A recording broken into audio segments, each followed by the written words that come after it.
Bana, hii leo kama wewe ni miongoni mwa watu ambao walikuwa wanafuatilia pia taarifa mbalimbali ambazo zilikuwa zinatoka hapa msibani kwa mzee Mtei ambaye ni muasisi wa Chama cha Demokrasia na Maendeleo Chadema. Yeye ndio mwenyekiti wa kwanza kabisa, ambaye alikuwepo katika kuhakikisha kwamba Chadema inakuwepo, lakini na misingi yote ya Chadema yeye ndo muasisi ambaye ni miongoni mwa watu ambao waliweka pia hizo misingi, sheria mbalimbali kuhusiana pia na namna chama kitakavyoongozwa. Sasa leo kulikuwa na watu wengi sana ambao waliweza kuhudhuria pale. Nimemwona pia Zito Kabwe alikuwepo pale, viongozi mbalimbali wa Chadema, lakini pia kaburi pia nalo lilikuwa linaendelea kuchimbwa. Kama ulipata bahati ya kuweza kutazama na kuona picha na video mbalimbali kama unavyoona hapo, na kama ulivyoona pia video mbalimbali kutoka msibani hapo,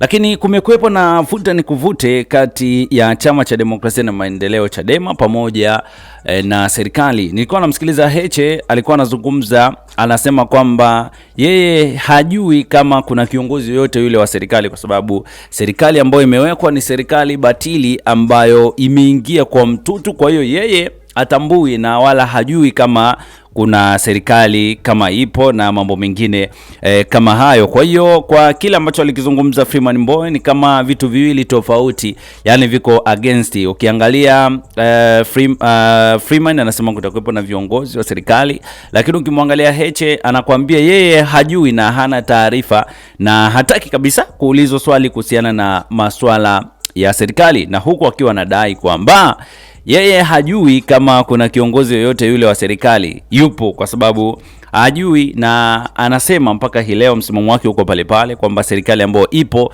ni serikali ambayo ni batili, na hana uhakika na hajui kama ipo hiyo serikali. Na Chadema wamekuwa na misimamo yao juu ya namna ya uchaguzi uliofanyika na kudai kwamba uchaguzi urudiwe, na uchaguzi uliofanyika sio wa haki kwa mujibu wa Chadema wanavyozungumza. Speaking about hili la mzee Mtei, leo atapumzishwa rasmi kabisa katika nyumba yake, na vijana walikuwa wanachimba kaburi kama ulivyotazama hapo. Ni miongoni pia mwa issue kubwa zaidi ambazo zimeibua maswali mengi na namna ambavyo kila mmoja anaweza akaelezea kwa namna yake.